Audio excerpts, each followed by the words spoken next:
The Rebel Capitalist Show.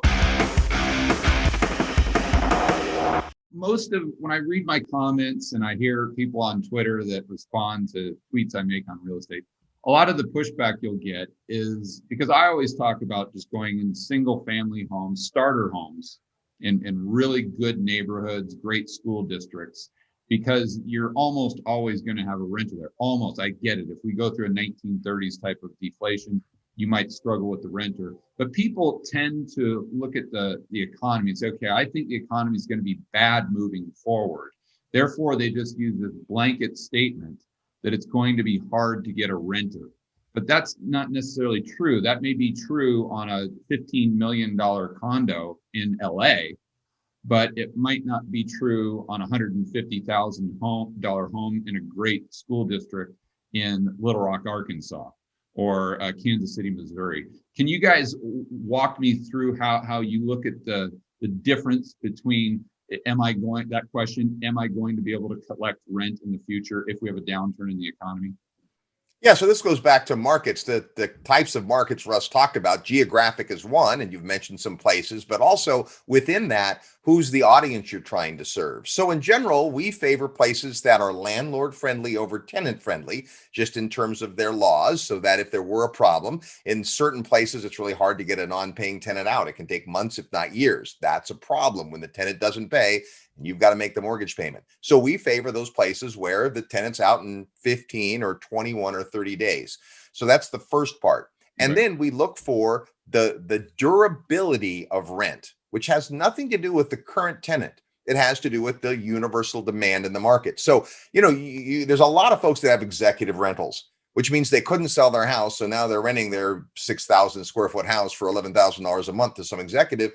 That's a hard piece of rent, right? I mean, maybe there's a guy waiting and maybe there's a family that wants to move in after the guy, but there's a chance there's not. When instead you focus on what we call recession resistant pricing, kind of below the median, you've got a lot of hardworking folks who want to house their families who just have a difficult time accumulating 20% for a down payment, plus closing costs, having their credit score make them eligible for a loan. And those people make great renters. In several of the markets that we're in, there is a higher degree of rental families than there are ownership families. And so in some markets, there's mostly owners. In some neighborhoods, they're mostly owners. But it's another consideration. If I'm looking for good rental property and I'm not just concerned about cash flow, I do hope that over time it maybe fares better from an appreciation point of view than other property, then I probably don't want to be in the hood. I don't want to be in a place where everybody's a tenant. So you have to balance that out. But we're looking for that durability of income, which says, knowing what we know about this market, do we expect it to continue?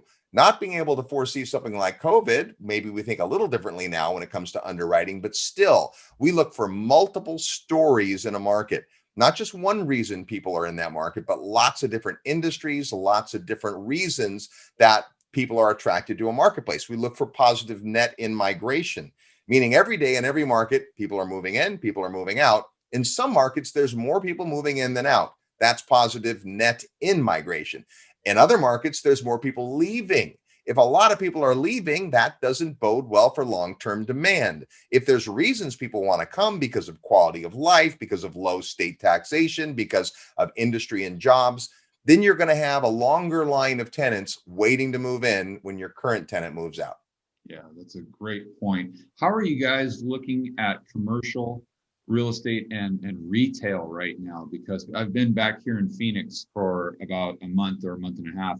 I don't know if you guys have been to the Biltmore shopping center there. Sure. Right when you're driving across there where all the valets are, the primo real estate right by the Capitol Grill. A couple of the places were vacant. They weren't boarded up, but you could see there's no tenants in there. And I'm just thinking to myself, on one hand, I'm like, wow, this is going to get really, really ugly.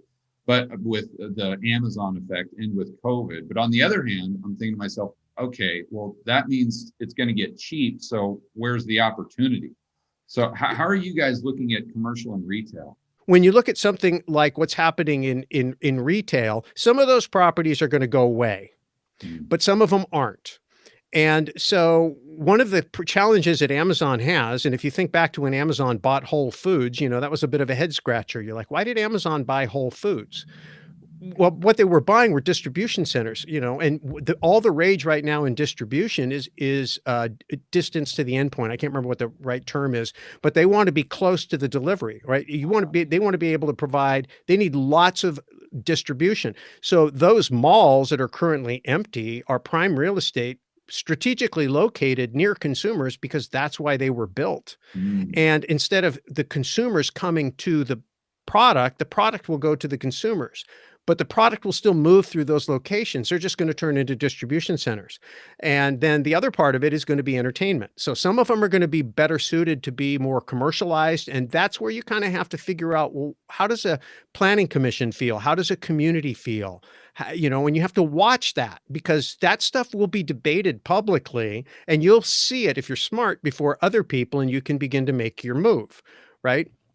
And then for the places that are probably going to continue to operate as retail. We have a friend, we just did a radio show with a friend who's been in retail for 30 years.